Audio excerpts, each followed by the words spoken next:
This Resto Mod 1988 CR500 build cost $16,000, which is completely mind-blowing for me to think about when I remember that all of this started about 5 years ago when I bought a $1,000 KX125 to flip as a little side hustle and made $700 on it. 9 months of hard work and dedication went into bringing this bike back to life, going from this to this. Bikes of this age can be very tricky to find the right parts for, and a lot of time and research went into choosing what I believe were the best parts for this build. And in this video, I'll be diving into each component of this bike that brought that cost total for the build to $16,000. I would like to note that I have some incredible sponsors and companies who provided their support on this project, so my personal cost was definitely less than $16,000, but I'll be discussing everything that went into this bike at MSRP. And note that one of you will actually win this bike, and the final day to get entered is November 1st. You can do so over on my website, linked on screen and down below. And with that, let's jump into the cost breakdown of this 1988 CR500 build. So I've broken this down into different components of the build. We will start with the heart of this big bore two-stroke, the engine. Now, I'll be honest, I was surprised when I sorted my spreadsheet and added up how much went into this engine. $4,200. Now, $1,200 was labor from Millennium Technologies. I did nearly all of the labor for this project myself, but this engine required specialty experts to plate the cylinder, rebuild the crankshaft, repair the crankcase, and micro-polish the transmission. So, with $1,200 of labor from Millennium, who did an awesome job, somehow this engine has $3,000 in parts, which still blew my mind to add up. Also, shout out to Charles at MxRevival who vapor blasted this cylinder. His channel will be linked below, and he does insane builds of his own. $400 of this was replacement OEM parts. This includes gaskets, seals, clutch steels, a new water pump, simply put, an array of worn out parts where OEM was the solution. ProX has been a supporter of the channel for a long time, and the clutch basket, friction plates, piston, connecting rod, and a couple seal kits from them added up to a little over $700. The OEM inner clutch cover was damaged beyond repair, and thankfully a company called Two Strokes Only is manufacturing billet inner and outer clutch covers for these bikes, along with a billet stator cover. The complete clutch cover retails for $540 and the stator cover $120, for a total of $660 for those covers. The Boyson rad valve runs $180. I purchased a case saver and exhaust manifold from MSV Racing for $210. And the cherry on top is this Fathead Racing cylinder head with compression release that costs $700, which after trying to kick this thing without it is well worth it. I do have a discount code with Fathead Racing where you can save 5% using the code KP. Shout out to Luke, who has been incredible to work with on so many different builds. That puts us just over $4,000, and the remaining $200 was other miscellaneous parts such as transmission bearings and the Tusk shift lever. So, to transform a CR500 engine from this to this, with every component rebuilt or replaced, it took many hours and $4,200. Next up, wheels. Any guesses? For this wheel set, the OEM rear hub was reused, but just about everything else is new, and that is because with the modernized front end, a new front hub/wheel was necessary, and many of the remaining components were unsavable. Spokes were completely and irreparably seized, the rims were destroyed, and I wanted gold. So to build this wheel set cost $1,400. $450 was gold rims from XL, $200 was spokes and nipples from W with front spokes from Tusk. The front hub itself was $45 on MX Locker, which I thought was a good deal. Both front and rear wheel spacers, bearings, and seals cost just shy of $200. A fresh set of Shinko tires costs $175. Tubes and rim locks from Tusk are $60. The badass Dirt Tricks rear sprocket runs $130, and then rotors and the appropriate hardware finished off that $1,400 total. Also note, throughout this build, I utilized a complete hardware pack from Bolt Motorcycle Hardware, and those run about $100 and are well worth it for a bike rebuild. Onto the suspension, which ran a total of $2,200. So being a Resto mod build, the biggest change to this bike was the front end. Instead of using the forks from 1988, I bought a set of 2006 CRF450 forks for $250 on MX Locker, where you can save $10 with the code KP10. I wanted this bike not only to perform well, but look incredible, so I sent the fork and shock components off to Precision Works for tinitride coating, as well as coating of the fork uppers and shock body to look like Kashima. Their services cost just shy of $1,500, so this was the majority of suspension cost, along with, of course, many labor hours. I had to buy an entire second rear shock just to steal the rebound adjuster from, and that was $180. The fork seals and bushings came from SKF, which cost $100. The rear shock seal head was from Tusk for $35, and then other miscellaneous seals and bearings brought the suspension to that $2,200 total. Now on to one of my very favorite parts of this build, the exhaust system, which totaled just shy of $1,300.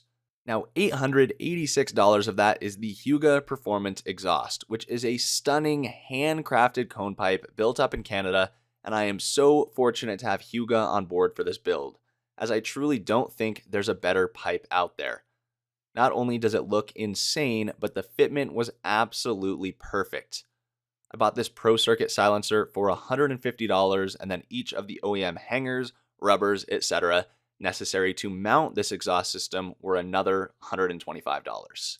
The brake system refresh cost $450, and I'll remind you that all of the Cerakote for this project I did myself and did not factor any of that cost in. Now, this included an entire front brake from a 2021 CRF450R, which I happen to have, but I did later have to replace. So that was $200 used on MX Locker. Pro X brake rebuild kits were $50. The rear caliper mount had to be replaced, and I sourced a used one this time on eBay for $40. Front pads came from Intech, were $30. The front master cylinder had a nice bling finish with this $30 master cylinder cap from 2SM Performance. And then, between brake lines, guides, and replacement OEM parts, we hit that $450 mark for the brakes. I'm going to include the foot pegs in the controls cost breakdown, which totaled $480. I went with a set of IMS Pro Series pegs, which run about $120, and I run IMS pegs on all of my bikes. I love them for their grip and durability. Pegs are something I didn't pay a lot of attention to in the past, but once you upgrade, you realize how much your rider connection to the bike can be improved, and for a bike that vibrates like the CR500, that is very important.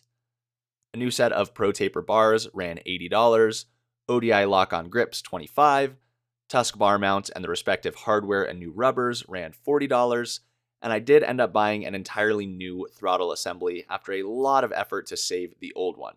And that, along with the cable, was about $90. And then, between a new kill switch, levers, clutch perch, we hit that $480 mark. The steering upgrade included some MX Locker triple clamps for $75, and steering bearings I bought from All Balls that allowed these clamps to fit this frame for another $100.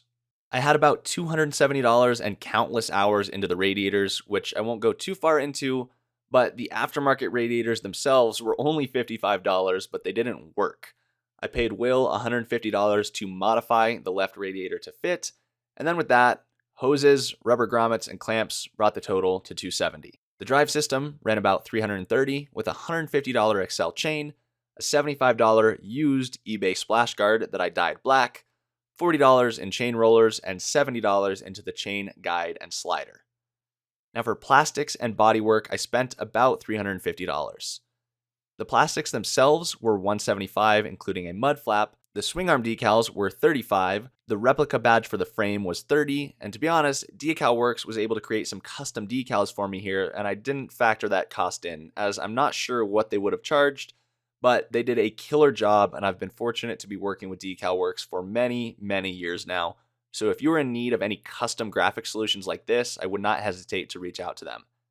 And finally, I'll note this Ricochet skid plate that runs about $100. I did not end up installing it on the bike, but it will come with the bike for whoever wins it in November. The bike also has an entirely new electrical system thanks to MSV Racing with their coil, stator, plug cap package running about $500, and they also offer replacement OEM CDIs for $320. So just over $800 into new electrical for this bike, and big thanks to MSV for the support here. Now, as for the fuel tank and fuel system, I put about 20 hours into bringing the old tank back to life. But later on, it cracked, and while right now it is still holding fuel, IMS kindly sent this replacement 3.5 gallon tank should the winner of this bike ever need it. That IMS tank runs $350, and then another $170 went into a petcock and its appropriate hardware, a Fathead Racing gas cap with a custom etch, and replacement OEM parts necessary to mount the tank. So, fuel system total was $520. And we're almost done here. $160 and a lot of hours went into the seat, where I replaced the seat foam, seat cover, and mounting rubbers.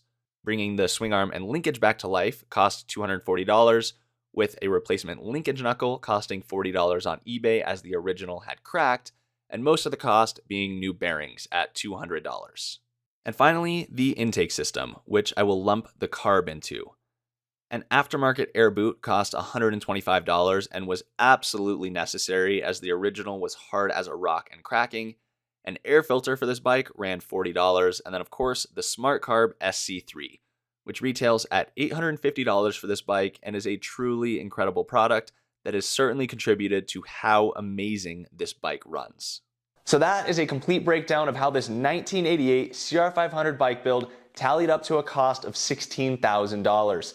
And now I realize I included some labor costs in there, but even without that, parts and cost of the bike alone for this were over $14,000, which is completely insane to think about, and I am so grateful to be able to build a bike of this caliber. And I have you guys to thank for that, for following along, watching these videos, entering the giveaways. It means the world to me. I will remind you one more time that you can win this CR500 by getting entered over on my website. You can purchase direct entries, or I have merch for sale as well. None of the merchandise will be restocked before the end of the giveaway, so if you have any apparel items you like, you might as well get them now, but you can always get the direct entries. The winner of this CR500 will be selected on live stream the following week right here on my channel.